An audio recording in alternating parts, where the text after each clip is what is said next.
Welcome to Manage This, the podcast by project managers for project managers. This is our every week chance to meet and talk about what matters most to you as a professional project manager. We talk about getting started, getting certified, getting the stuff of project management done. I'm your host, Nick Walker, and beside me are our in-house experts, Andy Crowe and Bill Yates. They are project managers themselves. They mentor other project managers and those working to become one. And guys, today's topic addresses what might be to some teams sort of an elephant in the room. The fact that many projects don't move along as we originally envisioned. In fact, Andy, sometimes, as a friend of mine once put it, when the manure hits the combine blades. Right. The fertilizer hits the ventilation system, right. Sure. Yeah, and you know what? A lot of times figuring out what to do with a troubled project, with a project that's in distress, and where do you start? And a lot of PMs spend time in this space. This isn't an unfamiliar territory for a lot of people. Yeah, people should not be surprised by this. This happens. This is a part of project management. There's a quote by William A. Cohen. He says, all successful projects are simply a long series of adversities that must be overcome. Adversity is normal. So we just need to look reality in the face and say, okay, this is just going to happen. Adversity is going to happen. But is there a difference between just simple adversity, little roadblocks that come in the way, or something, that is really in flames? Well, there certainly can be. A lot of times, project managers start a project. They don't have any input into the finish date. They don't have any input into the schedule necessarily or the budget. And now they kind of have to find some way to meet the goals of the project. By the time that they get added, they're already in trouble. Yeah. So sometimes it's even almost too late. So what do you do at that point? How do you sort of regroup and pick up? Yeah, that's what we'll focus on today, is looking at those troubled projects, those that are in recovery mode, those that need turnaround. Right. And so, Bill, maybe not just the ones in recovery mode, but the ones that need to be in recovery mode. Maybe They're going along business as usual. They haven't detected trouble yet. So let me ask you, if you're thinking about a project, what's the canary in the coal mine to you to know if there are problems on the project, to know if it's time to kind of circle the wagons and start thinking about it differently, put it in recovery mode? What are some of the triggers? Yeah, that's the perfect place to start. There are many triggers to me, many signs to look at to detect trouble. And some of those are real soft skill type things. You've got to read people. Others are hardcore metrics. So if I think about soft skill stuff, Andy, I think about some of the past projects that I worked on where the train came off the rails. And many times you could pick up on it in your interaction with the customer. The customer's attitude towards you or towards the project or towards the team changed. And, right. In some cases, the customer disappeared. They no longer had an interest in the project. And that was scary. That's scary. Well, as long as the money's still flowing, I guess it's not that scary. Right. Yeah, you may think, there are times when I wish my customer would go away so we could get something done. But what I'm talking about here is a sudden neglect. It's like you're dating someone and they're not returning your phone call. The new term for that is ghosting. You're being ghosted. Right. So your customer starts ghosting you. There's no longer an interest. Or they seem, maybe they're not showing up for the status meetings the way they used to. They're not being responsive when you're asking for decisions to be made. So customer or senior management, it could be that my customer's still engaged, but maybe this is a project I'm doing for external purposes. And my internal manager is kind of giving me the cold shoulder. They don't have that availability or interest anymore. That, to me, too, is something I need to investigate. That could be trouble. That requires some intuition, though, on the PM's part, because you can drive yourself crazy trying to read into every non-return phone call or every missed meeting or things like that. I'm a data guy, and to me, I like to see information. So one of the things I love to look at, I love earned value metrics to see, and I'm a believer in the saying. There's an old saying that 2 points make a line and 3 points make a trend, and I pay attention to that because when I see, for instance, instance, if I see a performance metric, your schedule performance index or your variances trending down over 2 or 3 reporting periods, then I'm going to start paying a lot of attention to that. Right. If I see things consistently coming in, I also watch, and I'm a big believer in holding people accountable to individual estimates. And when I say accountable, I'm not saying you would necessarily let somebody go because they missed several estimates, but you loop back with them. You help them kind of steep in that. You show them, hey, you estimated here and you came in here. And in fact, I'm working on a chart right now that tracks people's accuracy to their own estimates over time. Excellent. Because I'm fascinated with that metric. It helps. The more accurate you can get your team to estimate, the better off you are. Oh, yeah. So I pay a lot of attention to that. That's good over the life of the project, too. So that makes sense to do that, to really jump in, hold them accountable right up front with that. That's How about good. rework? Yeah, oh, yeah. Rework is a big one to me. That's a key metric. If I'm tracking rework, and to your point about trends, if rework is trending up suddenly, or change requests, let's say there's a sudden spike in change requests. Right. Those are warning signs to me. That canary is starting to show signs. Those are kind of evil twins, the rework and change requests. Right. They sort of go together. There's never time to do it right, but there's always time to do it over. Yeah. And so you're forced to relook at something. People just didn't get it right at some point.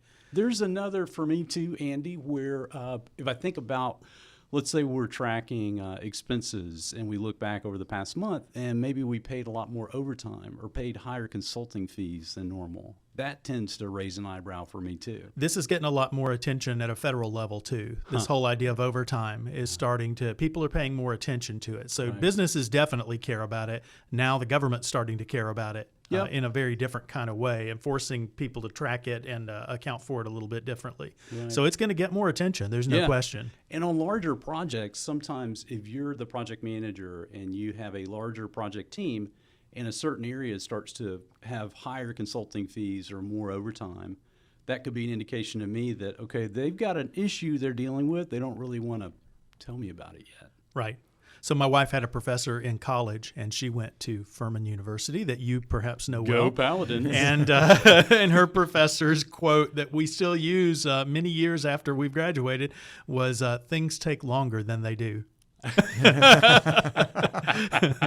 So I think every project manager can relate to that. Absolutely. Yeah. So we have a problem. Yeah, and it seems like a little delicate balancing act here sometimes to determine just how big of a problem. And one other symptom that I don't want to overlook too, Nick, sometimes as a project manager, you'll pick up on things within the team.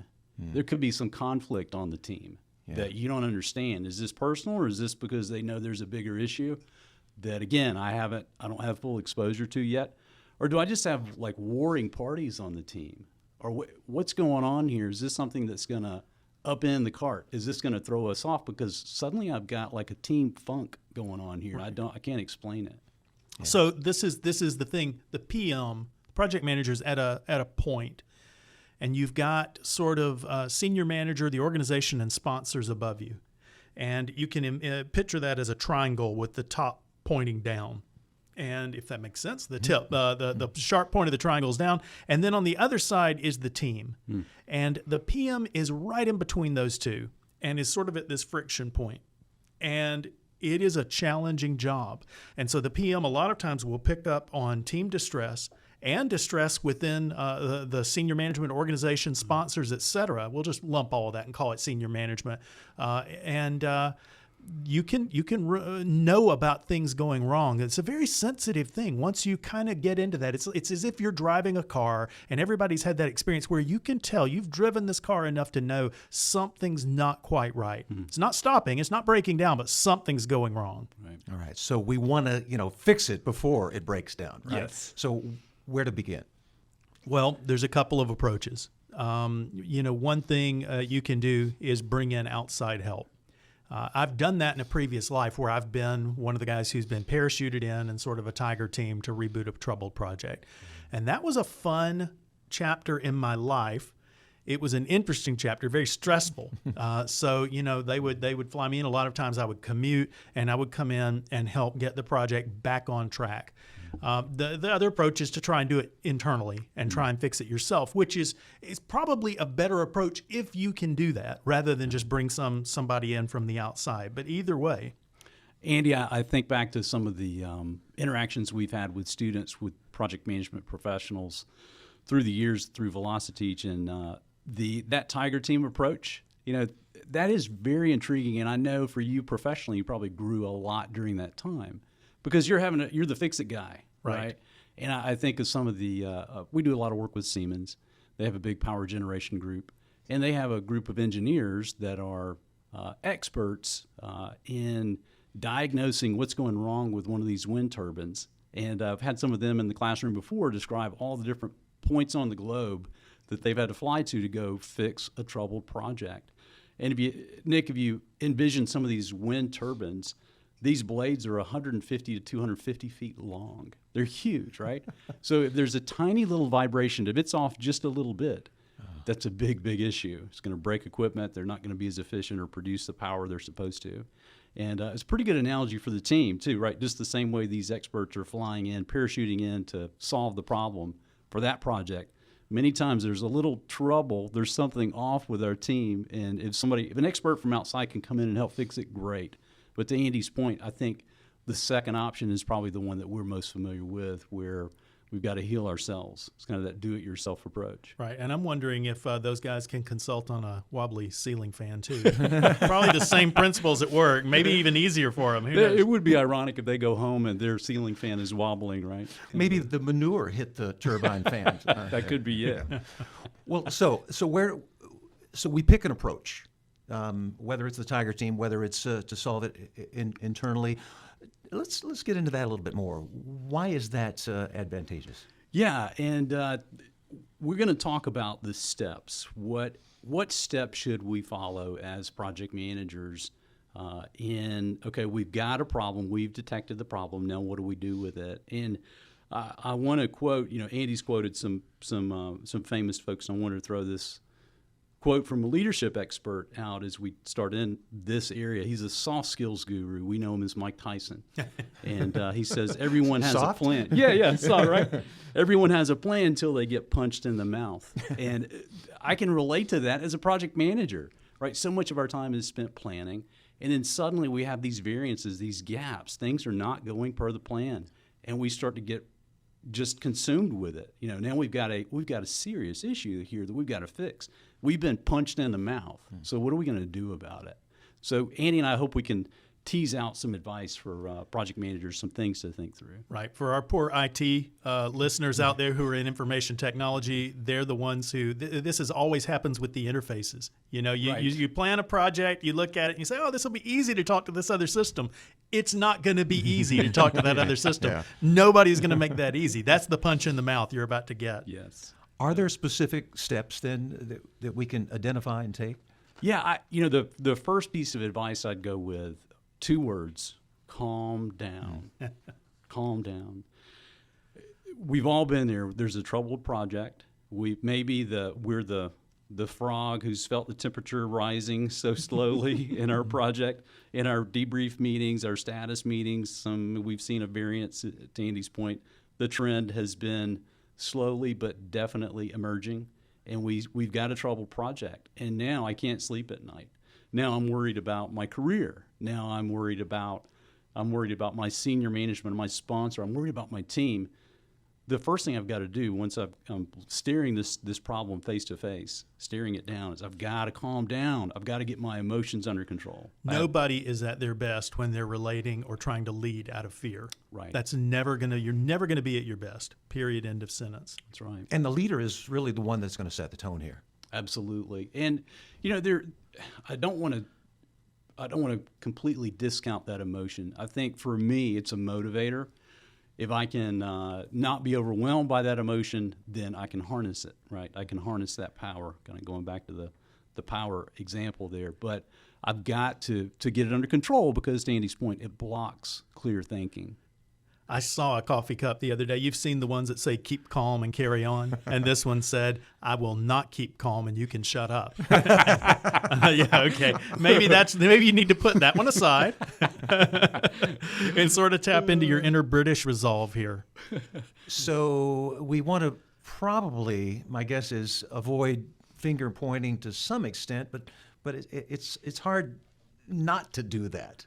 Yeah, we want to get to the root of the issue. This is the time to point fingers, Nick. Oh, it is? Okay. All right. Point 'em. We want to point the finger at the cause. Yeah, and so you know the joke about the first person you blame is the guy who just left. Right? Of course. Yeah. The employee who's just left. And the second person to blame is who, Bill? The consultant. The vendor, yeah. Never should have gone with that consultant. Right. We'll know better next time. Exactly. There's a bunch of ways to do root cause analysis. There's Ishikawa diagrams. There are also known as fishbone diagrams.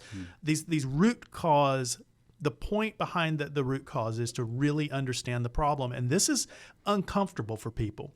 People do not want to talk about problems. So I've got a colleague, not at this company, but someone that I do work with from time to time.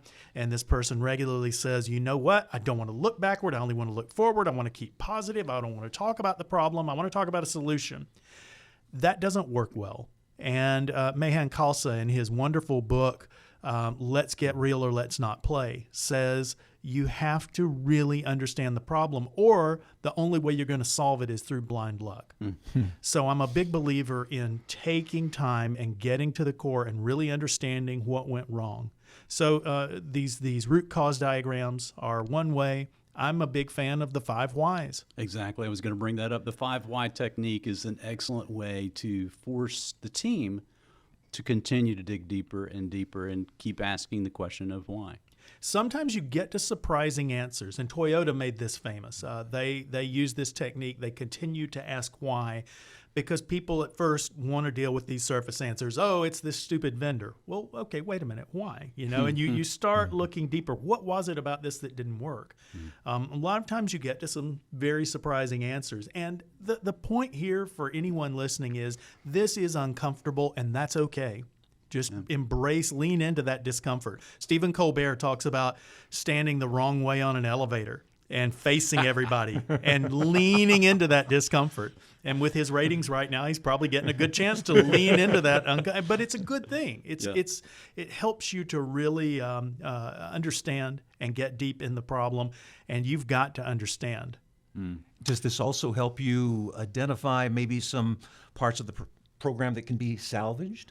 Yeah, it does. And to do that, you really have to have the right people in the room. You've got to be asking the question and doing the analysis with the right people. Again, we talked about sometimes you need to bring in an outside expert. The people that know the problem most intimately are probably on your project team, right? They've been the closest trying to vet out those requirements, come up with a solution. They've dealt with the vendor, the solutions that may have had an issue. And yet, they're the ones who may have gotten you into this situation. Exactly. So it may take some fresh thinking here. Yep, it's tricky. So what's the right number of people to have in the room? Yeah. There's Scott Birkin is an author that I've probably referenced before. I've got a lot of respect for him. He has a quote on this. He says, the more contentious or complex the issue, the smaller the group should be. Now, we've also mentioned the wisdom of the crowds, right? So, if you just took that at face value, you could say, oh, bring everybody into the room. No. And the reason why is this whole idea that's familiar to project managers of communication channels. Right. N times N minus 1 divided by 2, or n factorial. And the whole idea is the more people you get in a room, the more conversation that has to take place, the different ideas, and then you got to vet those and distill those down. I was in a meeting this week outside of the office with a group of people, and at some point, there were too many people. There were just too many people in this meeting, and I was leading the meeting, and at some point, I had to step back and just let people talk. And it was a little bit frustrating because we were off topic, we were off target, and yet I realized quashing that conversation was just going to be counterproductive. We needed to let everybody have their say. In a crisis, that's not always the best way. Yeah. What do you think, Andy, what do you think is the appropriate role for the project manager in this? So you have the subset that you think are the right people to help identify the problem.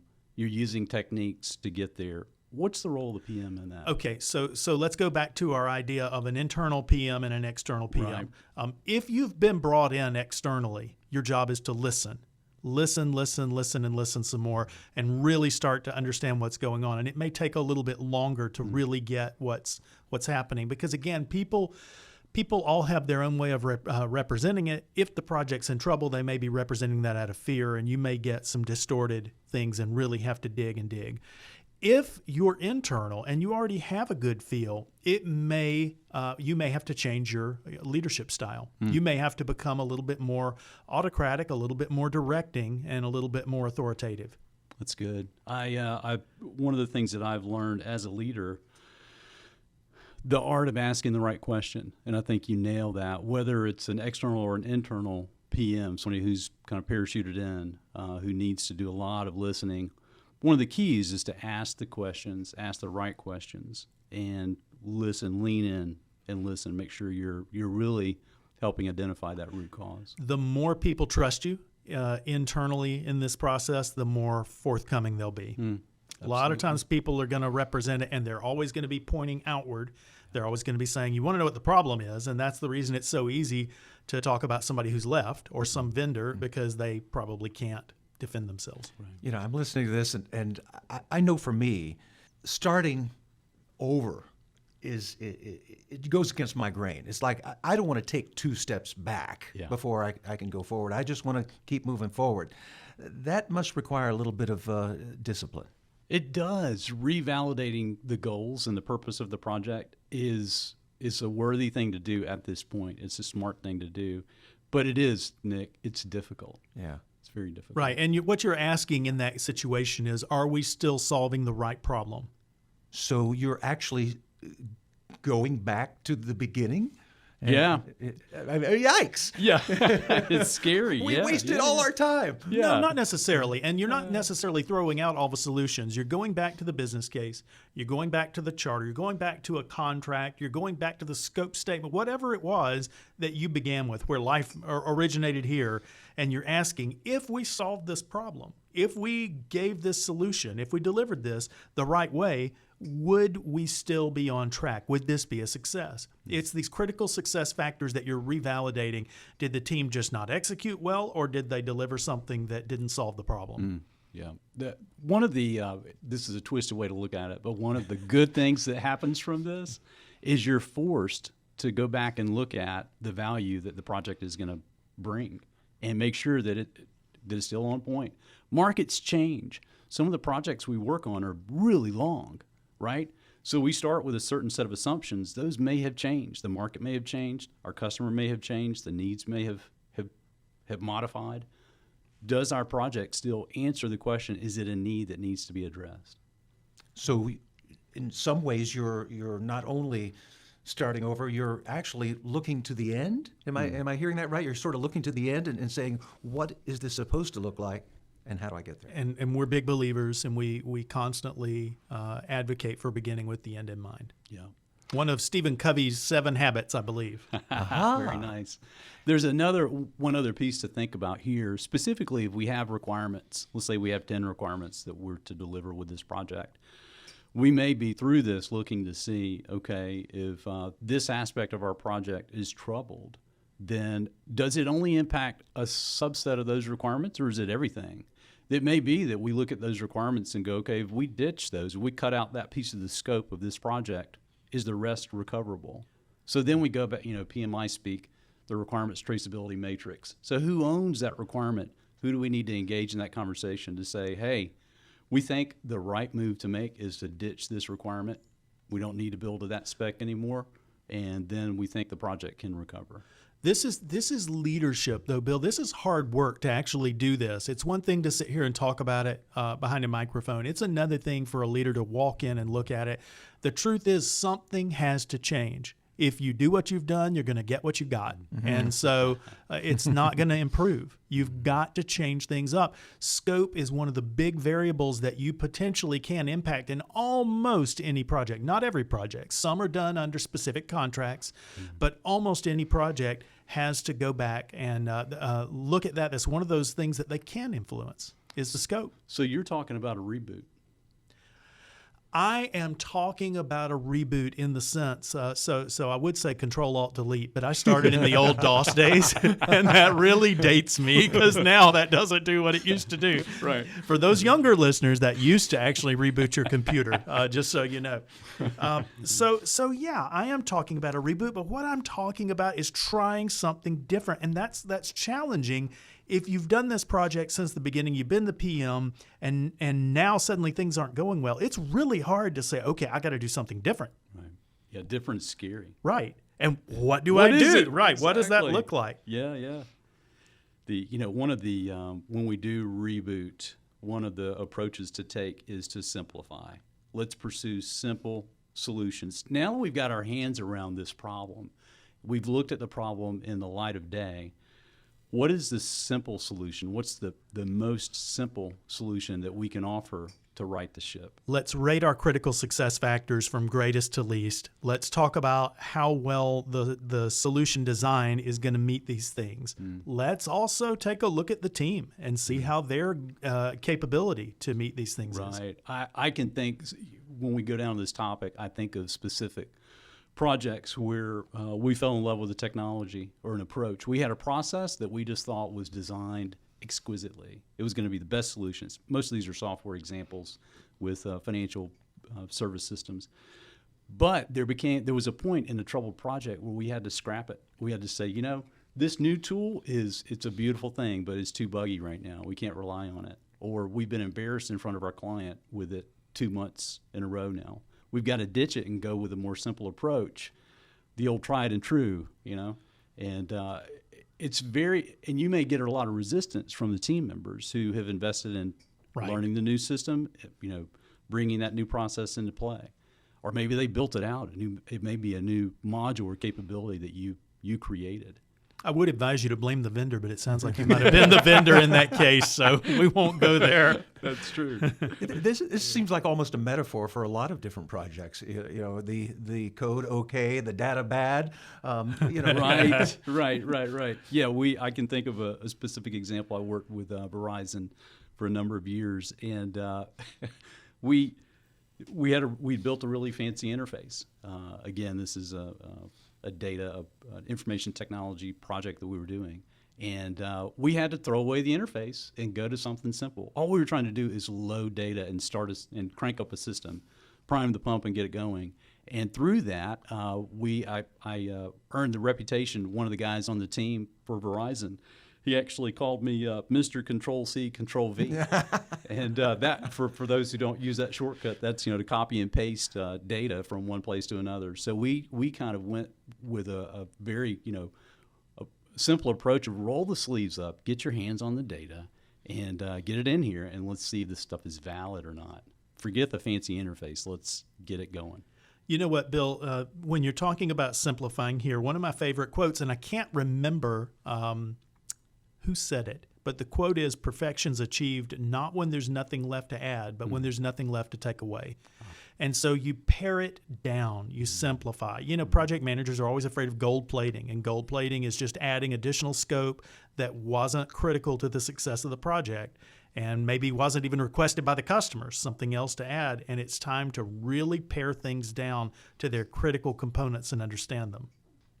Well, guys, I hate to jump in here, but we've talked about detecting problems. We've talked about different approaches to analyzing the course of action we need to take, rebooting, but we really haven't gotten into some of the juicy stuff. Some of the chocolate. Yeah. The team dynamics, communication. So can we pick this up next time? Absolutely. I think that's a good idea. So watch this space. There's a lot more to come. In the meantime, Andy Crowe, Bill Yates, thanks as always for sharing your expertise.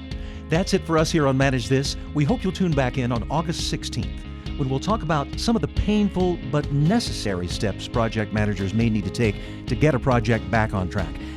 And I do mean painful. You can visit us at velociteach.com/manage this to subscribe to this podcast, to see a transcript of the show, or to contact us. And tweet us at manage_this if you have a quick comment for us or a question for our experts. We'd love to hear from you. That's all for this episode. Talk to you soon. In the meantime, Keep calm and manage this.